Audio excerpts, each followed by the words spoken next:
guys, it's Jen, and I'm back with another collection disconnection video for you. This is a series where I show you how to take one collection. In my case, this time it's the Paige Evans and Pink Paisley Fancy Free collection, and make a variety of styles of different layouts. And today I'm going to be using, a few weeks ago I did a layout using this grid cut apart paper. It had a bunch of different squares of paper in different colors, and I used all of the blue and green and yellow ones on a layout, and I saved the pink ones. So today I'm going to be creating a layout with those leftover pieces. This is a great way to stretch your kit across you can stretch one piece of paper across multiple layouts just by cutting it up like this. And there's a few different papers in this collection that allow you to do that, so that's pretty cool. And I've also pulled this photo, which is a pile of our pink laundry, and me and my daughter both wear a lot of pink, and so I wanted to document that. And so I'm pulling all of the pinks from the collection. So these are some of the chipboard pieces I have set off here to the side. I also have this little bin full of a few different embellishments that I might want to use, including this word colorful, which I may use for the title. And it's kind of a little bit sarcastic because obviously, I mean, it's one color, but it's not full of many different colors. So that's my plan. I'm going to do some sort of quilt inspired something with these pieces. And so I'm just going to go ahead and put you on fast forward and get started and show you how this layout will quickly come together. So I'm starting by cutting all of these squares in half, just using my little swing line guillotine trimmer here. I'm going to skip through this so you don't have to watch me do all that, but these are all the pink squares, like I mentioned, that were left over from when I used all of the blue and yellow and green squares. So I have a few that are multicolored with the florals on them. And I'll mention this later, but I think that when you're doing a monochromatic layout like this one, a good way to make it feel not so flat is to use a few pieces that are mostly one color, but they have another color included as well. Like the floral pieces have a little bit of green on them, and there's a little hint of blue, so that makes it feel a little bit more dynamic, but still mostly pink. So I'm just arranging these little triangles kind of in a pattern on the left side there, and what I plan to do is I'm doing this page about a load of laundry that we have loads of laundry that are just pink. There's me and my daughter wear a lot of pink, and so that is what this layout is all about. So I'm going to make that look very quilted, which I thought went well with the whole fact that I'm doing this about clothes. So I liked that idea, and I'm just putting down just the slightest amount of adhesive in the center of each one of those little triangles, because I'm going to stitch all of these down. Now that's definitely an optional thing. You could do the same look without stitching it, but I just think it looks really cool, and I'm going to use my sewing machine to do that here in a minute. So like I mentioned, this is a layout about how we wear pink a lot, and I couldn't stop thinking about on Mean Girls where it says on Wednesdays we wear pink, and so that was kind of the inspiration behind this layout. So, sorry, my phone's just sitting there in the way. Here, I've skipped forward to where you can see that I have stitched with my sewing machine on all of those triangles, and I pulled the threads through to the back and just taped them down with some washi tape. I do plan to ruffle the edges of all of those triangles, but I'm going to wait until after I get my other layers on, because I don't want to have to ruffle something up and then push it back down to glue something on top of it. So now I'm playing around with some little pieces, deciding how I want to put some layers behind the photo, because I know I do want to put some layers behind it. And I'm going to use that word colorful for the bulk of my title. So I'm just kind of trying to decide, what do I want for my layers? I was really trying to force things in here. I went to my 6x6 paper pad to look for the kind of like painted ombre pinky red stripe. Or not stripe, but pattern. It's kind of subtle, and I like that. I'm going to back my photo with that. You'll notice that my photo is kind of like, it's mostly bright pinks, and these papers have a lot of corals and reds, but there are a few pops of bright pink, and I'm going to make sure that I include more pops of bright pink so that it doesn't look too out of place. I decide to use that little 3x4 journaling card for my journaling. and I'm going to write on that later. And that came from a cut apart sheet from the 12 by 12 paper pad. And then that little tag that had the word date on it, I just cut off the top because that was all that was going to be poking out. Now I'm putting the word colorful down and I'm layering it over the photo so that it goes over the dryer there, and because there's that white space and I like the way that looks. And then I'm just going to layer up some of these pink chipboard pieces as well. And I've pulled out mostly things that are pink and bright pink from the kit pieces. And I really like on the chipboard sheet, the pink pieces kind of have like a pearl finish to them, so they're kind of a little bit different, and I like that. And I like the way that the word live out loud nestles underneath the word colorful. And I'm just writing about how we do a lot of pink laundry and how I was thinking of on Wednesdays we wear pink.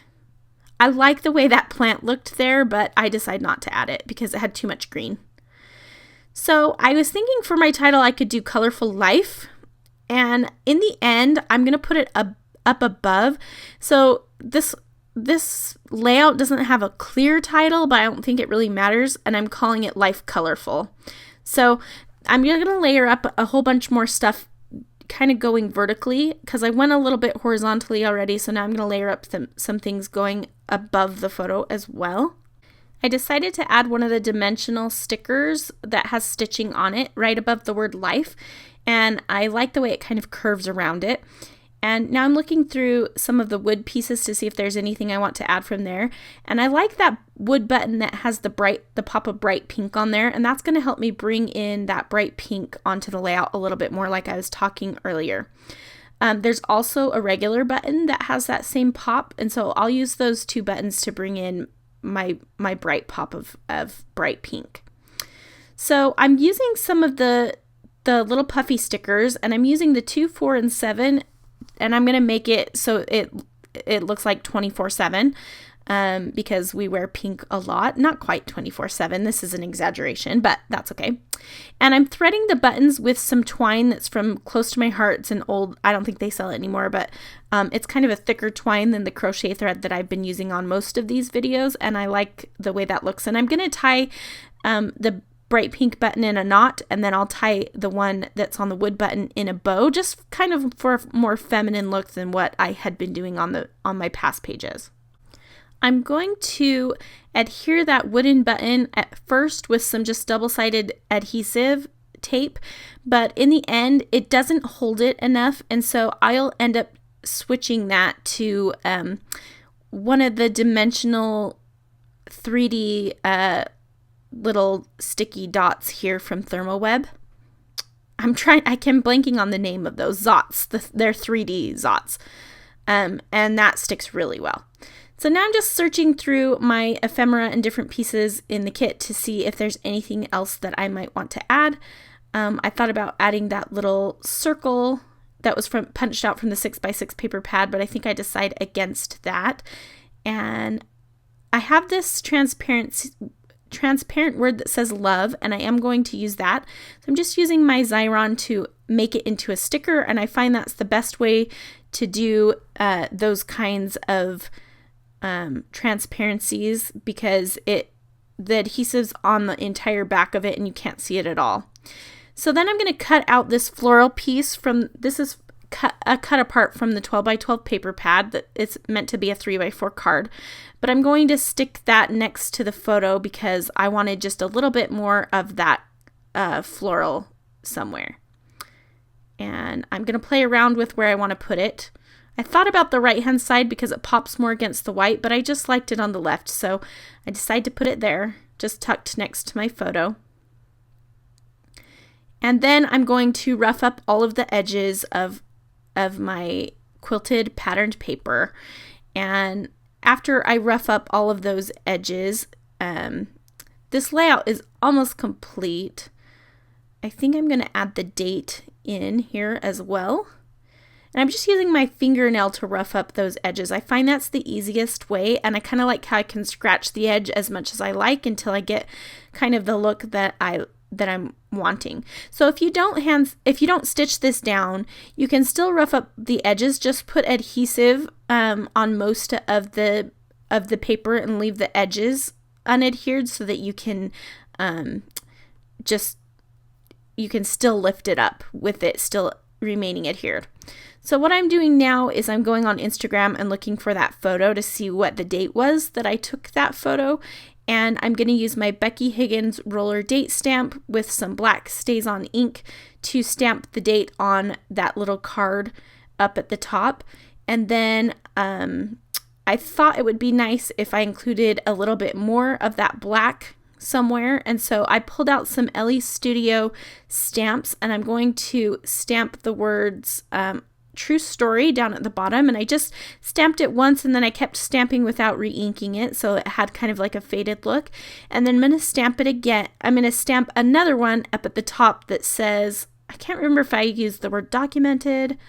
I think that might be what it is. Let's see here.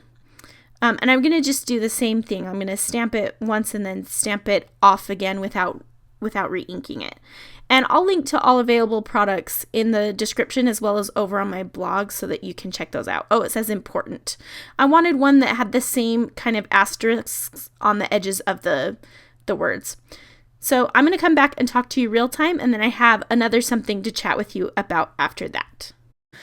Okay, so here's the final layout, and you can see that I took it in a very monochromatic way, but I think that a good way to do monochromatic without it feeling flat and dull is to inject a little bit of color elsewhere. So it is definitely mostly pink and kind of that reddish color, but there are little pops of green in the leaves and in this word colorful and here in these leaves as well. So I think that that's a really good way to do monochromatic, is to do it, but add in just a pop of another color, or have that other color be on some of the existing pink embellishments.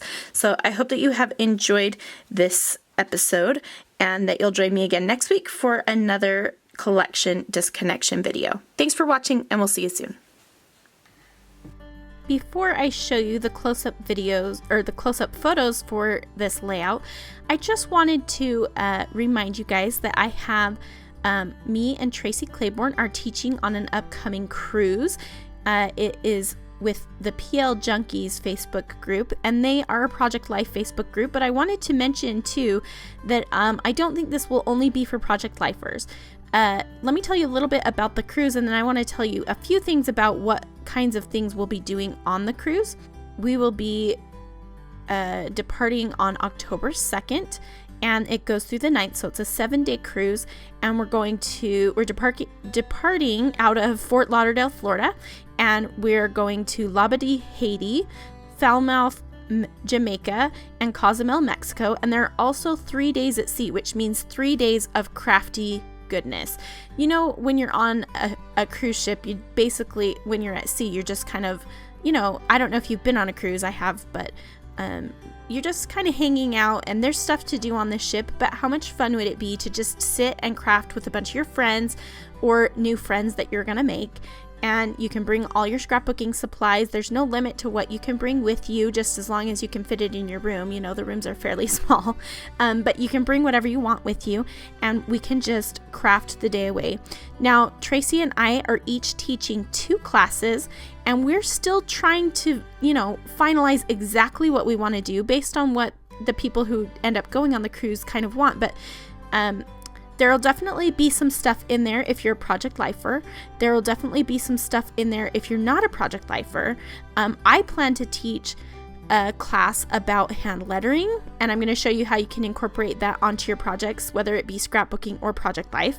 And then I'm also going to do like a mini album class where I am making some custom Project Life cards that I'm going to have printed especially for this cruise, that will be specific to the cruise, so that you can make a mini album when you get home of some awesome photos from the cruise. And then I know that Tracy is planning on teaching some fun things as well. And we were also thinking, if you're interested and if you end up, you know, deciding to go on the cruise, that we might teach our 3rd installment of Ready Sketch Go. Now, Ready Sketch Go is a sketch class. It's a scrapbook sketch class that has been definitely my most popular and favorite class. People have been loving it, and we've gotten a lot of good feedback on that. So that is something that is a possibility depending on kind of the feedback that we receive. But I just wanted to let you know a little bit more about the cruise. You have until July 8th to book this if you would like to come with us. We would absolutely love to have you. And it's fairly inexpensive. It starts as low as $639 US, which is very inexpensive for a 7-day cruise. And once you pay for that, you've got your accommodations on the cruise ship, and you've got all the food on the cruise ship as well. And so you don't have to spend any more money if you don't want to, but of course we're going to be going to these beautiful places where you can shop and do all that kind of stuff. So if you have any questions about it, if you're seriously thinking about it, just leave me a comment below. I'll be happy to answer any of the questions that you might have, and I hope that you'll check it out. Just head over to cruiseandcrop.com and you can click on the PL Junkies Western Caribbean cruise to book that. And there is a crafting fee of $250, which is paid to me, and that is going to include all sorts of all of your supplies for the classes that Tracy and I will be teaching, as well as a table in the crop room, which you can go to as often as you want throughout the cruise, as well as we're going to be doing like goodies and prize giveaways and goodie bags and all that kind of stuff. So please check it out. I hope that you'll join me. We're so excited to go, and I would love for you to come with me. So I'm going to show you the close-up photos of the layout now. Sorry for that little detour, and thanks again for watching.